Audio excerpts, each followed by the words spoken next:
उधर कांग्रेस के राष्ट्रीय प्रवक्ता रणदीप सुरजेवाला प्रेस कॉन्फ्रेंस कर रहे हैं, सीधे लिए चलते हैं आपको। द्वारा किया जा रहा है, चौटाला जी के द्वारा किया जा रहा है। मैंने ये सवाल भी उठाया, आप मुझे ये बताएं कि जो किसान अपनी गेहूं लेकर आता है उसकी मौके पर रजिस्ट्रेशन पोर्टल के अंदर क्यों नहीं की जा सकती?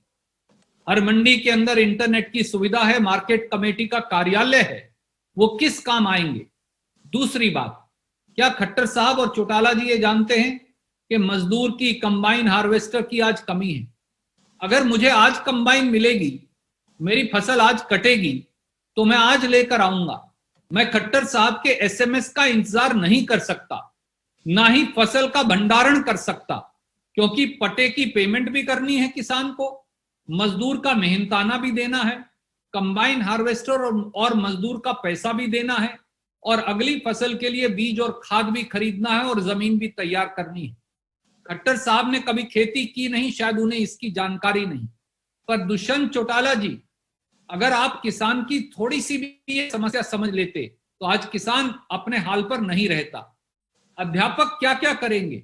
बच्चों को पढ़ाएंगे, घर घर जाकर राशन वितरण करेंगे, लोगों को अवेयरनेस कैंपेन स्वास्थ्य विभाग के लिए चलाएंगे, या गेहूं की खरीद करेंगे? अध्यापकों का काम गेहूं की खरीद करना नहीं है। यह अपने आप में इस सरकार की बचकाना नीतियों, निकम्मेपन और नाकारापन का सबसे बड़ा सबूत है कि अब गेहूं की खरीद आड़ती, किसान और मजदूर के गठजोड़ को षड्यंत्रकारी तौर से तोड़कर वो अध्यापकों के माध्यम से करवाने का एक झूठा प्रयास कर रहे हैं। न केवल वो इसमें औंधे मुंह गिरेंगे, परंतु वो हरियाणा और देश की खाद्य सुरक्षा के चक्र पर खट्टर साहब और उनकी सरकार हमला बोल रही है। ये मेरा उन पर सीधे सीधे इल्जाम है। धन्यवाद सर। अभी कुछ साथी मनोज कुमार जी दैनिक भास्कर से, अविनाश पांडे जी पंजाब केसरी से, निश्चल भटनागर जी राष्ट्रीय सहारा से। जी मनोज भाई पूछिए प्लीज। मनोज भाई आप कुछ पूछना चाह रहे थे?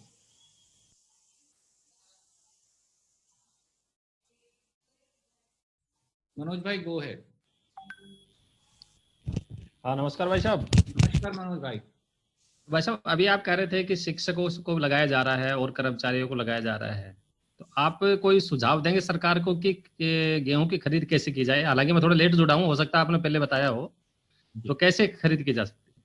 मनोज जी, मैं पिछले 20 दिन से लगातार खट्टर साहब से हाथ जोड़कर निवेदन कर रहा हूं, दुष्यंत चौटाला जी से भी हाथ जोड़कर निवेदन किया कि किसान को, मजदूर को, आड़ती को, लेबर को मारिए मत। एक एक दाना अगर गेहूं का खरीदना है तो वो आड़ती, किसान और मजदूर के सहयोग के बगैर नहीं खरीदा जा सकता। आड़ती और किसान का रिश्ता दशकों पुराना है और हर किसान किसी ना किसी आड़ती से जुड़ा है। इसी प्रकार से मजदूर, किसान और आड़ती से जुड़ा है। ये तीनों एक ही गाड़ी के तीनों पहिए हैं, और अगर तीनों को सरकार सुचारू रूप से खरीद की इजाजत दे दे, जैसे दशकों से होता आया है और कांग्रेस की सरकार बगैर किसी तकलीफ के किया करती थी, तो अपने आप खरीद की प्रक्रिया पूरी हो जाएगी। परंतु खट्टर सरकार और चौटाला, दुष्यंत चौटाला जी, दोनों ने ये हट थाम रखा है कि ना किसान की फसल खरीदेंगे, ना आड़ती को अपना व्यवसाय करने देंगे, और ना मजदूर को 2 जून की 6 महीने की रोटी जो वो कमाता है इस सीजन में वो कमाने देंगे। इस सरकार का किसान, आड़ती और मजदूर विरोधी चेहरा उनके इस तुगलकी फरमानों और अहंकारी चरित्र से साबित हो गया। धन्यवाद।